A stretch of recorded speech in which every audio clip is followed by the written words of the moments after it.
It's flamboyant, fun, and flat. They say it's close to perfect and far from normal. It is a sunset celebrating community. It's Key West, Florida. Let's take a look. Key West sits 165 miles south of Miami and just 90 miles north of Cuba. It was founded as a shipping center due to the proximity between the Atlantic and Gulf of Mexico.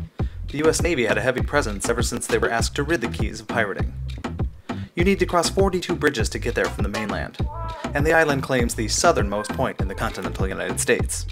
I have to admit I'm not the biggest fan of Florida, so my expectations coming here were that things were going to be loud, obnoxious, that there's going to be lots of traffic, a Publix on every corner, but I'm happy to report this island does buck the trend a tad. Old Town is the historic center of Key West and home to very unique architecture.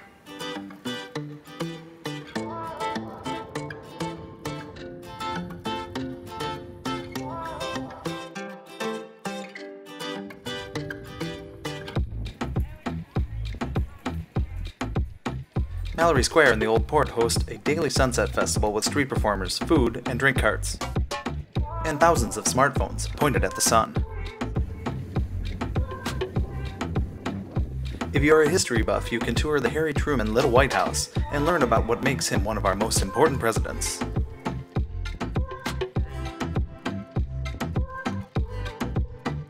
Wall Street is the focal point for many visitors. There are kitschy shops, themed restaurants, and a multitude of party bars. Crowds get a little thick and rowdy after sunset, so if it's manners you seek, you may try another neighborhood.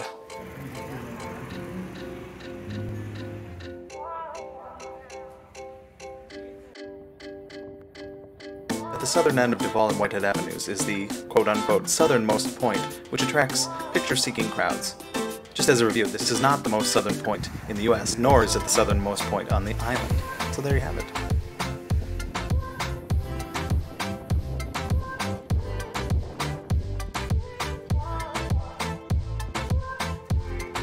For a more refined and family-friendly site, the Hemingway House, home to the famous author Ernest Hemingway, has great creative juju.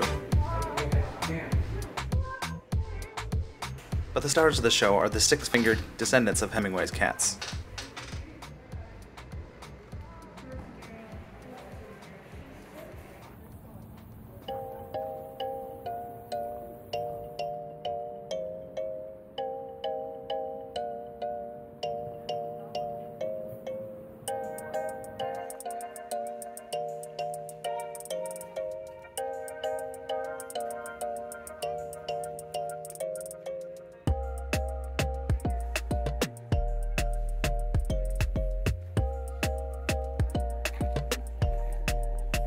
Across the street is an inland lighthouse that replaced its coastal predecessor more than 150 years ago.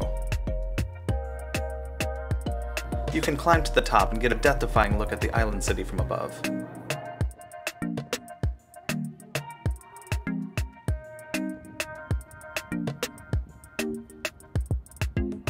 Traffic jams abound as you scale 88 stairs.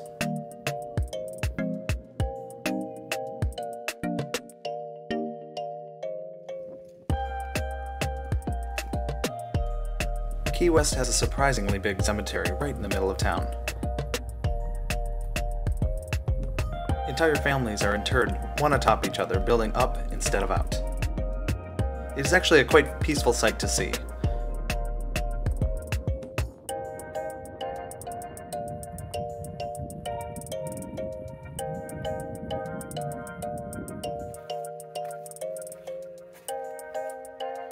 If you're looking for a beach vacation, this may not be your island. There are a few notable beaches, but none of them would be even in the top 10 of Florida.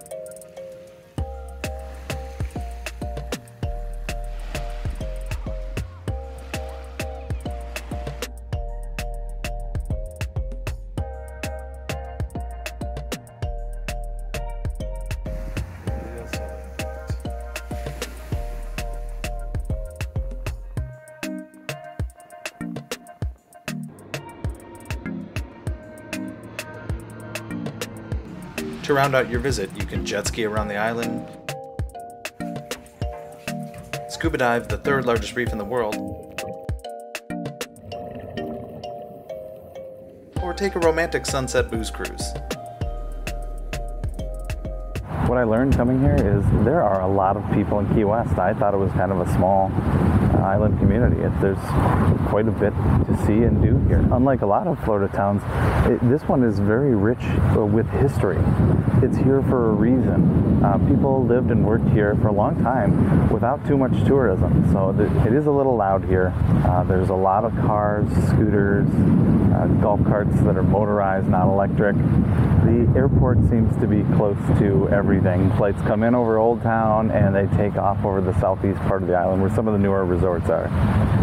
So you're going to hear those planes coming and going, and that is something I wish I would have heard before I came here because it caught me a little bit off guard. I'd say if you come here, get a bike immediately. It is the best way to get around. It can take you 25-30 minutes to get from one side to the other in a car, and it'd take you probably the same amount of time on a bike, so you get that workout, and you don't have to worry about parking, which can be really expensive here. And your bike can park anywhere. The bikes are really cheap to rent, especially if you rent by the week. So get on those bikes.